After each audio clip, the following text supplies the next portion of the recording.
everyone, it's me, Tiffany Benson, one part of Team Benson, and I'm here in my garden today because I am trying to decide what I should plant. Now, I know last video I said that I would not eat any of these snow peas because I was going to make a stir fry, but they're so delicious. I've already had 3 just sitting here. Oh, that was a loud car. As you guys know, I have a small space garden in the middle of the city, so it's fun. But look at this, guys.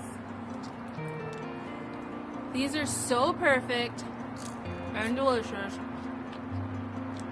I don't know how I'm ever going to hold out for a stir fry. But, you know, next year I need to plant more. So, I'm going to chew on my sweet pea.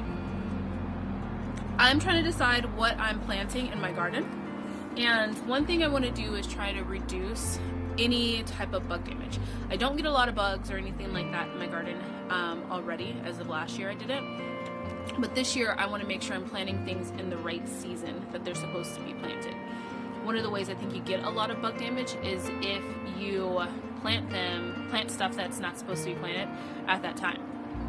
And one of the ways that I found that you can make sure you're doing this right is this little thing from the Farmer's Almanac. It's a sheet. Now this one I got from my local library, and it tells you exactly when to plant everything and when it's going to be harvested. Now the nice part about this, if you guys have not seen my video on getting free seeds from the library, you can get this one sheeter plus free seeds from the library. So go to your local library. They said every library has it. I know here in Arizona, all the local libraries here in Arizona have it. So go get this little one sheeter and also get your seeds. Okay, I swear, I sat down to film and motorcycles want to go by and helicopters want to go by. This is what happens when you live in the city. So sorry for the quality, guys. Normally I film in the morning, but I had a busy day. So the next thing I'm going to do is, I have a small space garden, as you guys know. So I don't need big, massive amounts and trays of starts. I try and decide what my family eats the most so that I can rotate actually like what we're eating that week and let things grow back, and then we pull that for that week, and then maybe 2 weeks later we pull it again, whether it's like peas or kale or just different types of things that we have going on in the garden. So I kind of make sure that I plant an even amount of things that we like to eat, so then each week we have those things to eat, and we're also allowing them to grow back. The other thing I do is I tuck in herbs, and right now radishes everywhere. Everywhere there could be a herb and a radish, I just tuck them in. Because herbs I use every single day, whether it's making like different types of meals or whether it's just drinking it with teas, but I use herbs every single day. And also radishes are so easy to grow, and they only take up like that much space if you have small radishes. I have seen some that are like that big, which are crazy. And they grow really quickly. I mean, they grow in like 20 days, and at this point, which I will be making in a video, but we use radishes in a lot of places that we use potatoes. If you guys follow along on my Instagram, which I will put here, then you'll see that I have made green bean and radishes sauteed versus making green beans and potatoes, which is how my family normally has eaten them, because that's how I grew up eating them and that's how my mother made them. But I don't have a lot of room for potatoes. In fact, I don't think I really have any room for potatoes to grow, which I might be trying a potato grow bag pretty soon, but we'll see. We'll see how that goes. But I do have tons of room for radishes, because radishes only take up a little bit of space and they only take about 20 days to grow. So I use radishes. Now when it comes to preparing my seed starts, since I have a small space garden, I like these little things. If you guys have probably seen them at Home Depot, they're trays, and they have like a little plastic thing that goes over them. I never really use that because I let my grow lights go really low to them. But they're trays that fit these little pea pellets. Now, I know this isn't going to be a really financially feasible for people that have really, really huge gardens, but for us that have small space gardens, this little box was $3.95 for 36. That's 36 plants started for $3.96. way cheaper than getting like plant starts. Or plant starts are also the mix, the plant start mix, which is different from garden soil mix. These are just compacted in a little thing.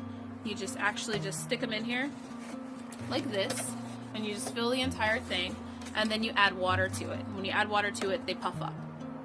So this thing cost me maybe like $7 to buy, and when it's time for me to be able to plant like summer vegetables, since we have pretty much like no frost here in Phoenix, then I use these because I never let my vegetables get super huge in their pots. Sometimes during the summer I do plant them in a bigger container, which, let me grab one.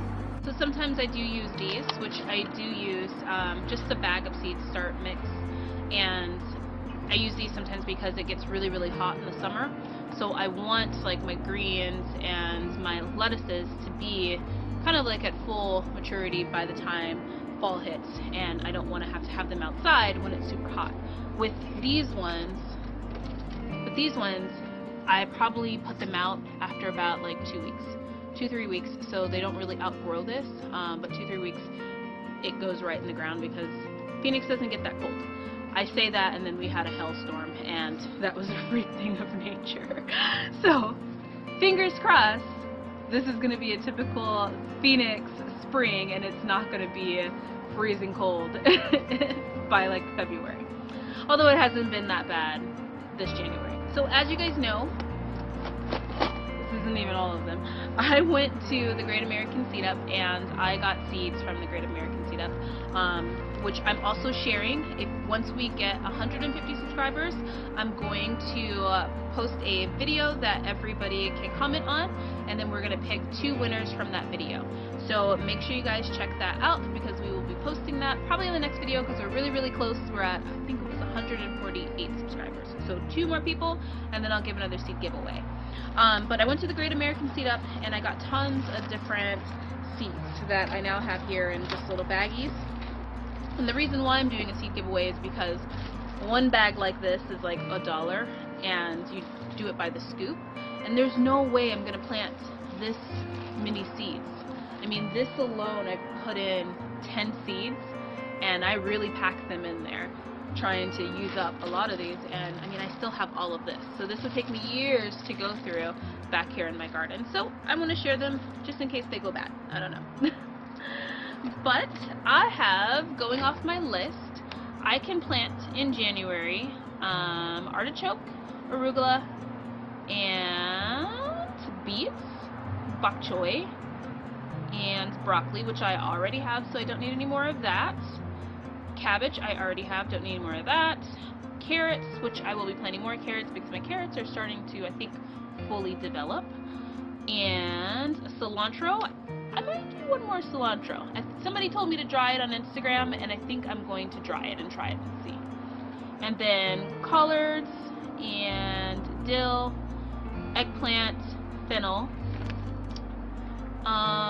kale, leeks, lettuce, and Mizuna. Never had Mizuna. Anybody care to tell me what that is? Leave a comment down below, as well as how to cook it.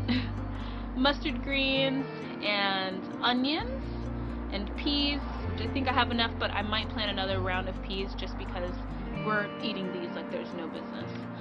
And peppers, which I will do inside. Radishes, which I will put everywhere, all over the place, even in the pots that have a little bit of space in them, tucking them in there too.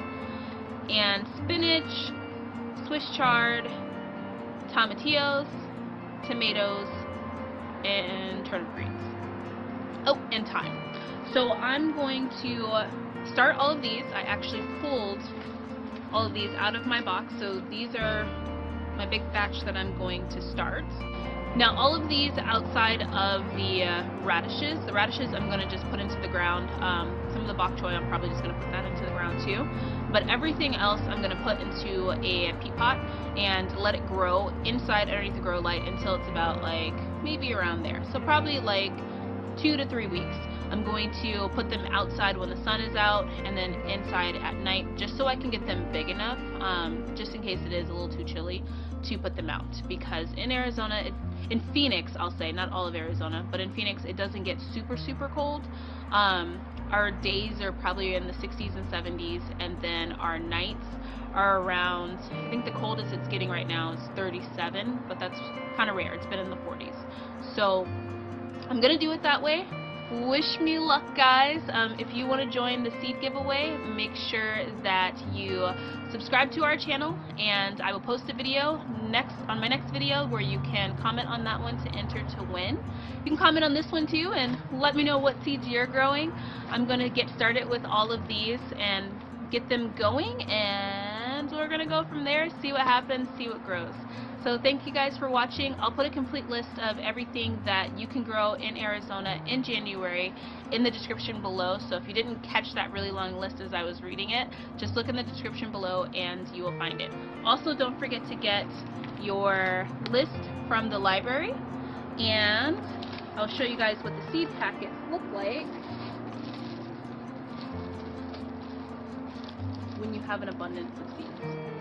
But this is some random, what is this, Armenian cucumbers. So these are the seed packets look like at the library that they give you, but you can check out up to 3, so you can get 3 at a time, and then so just go back and get 3 more. So good luck with growing everything, you guys. Wish me luck on my garden. I wish all of you guys luck on your gardens, and thank you for all of your support. Bye.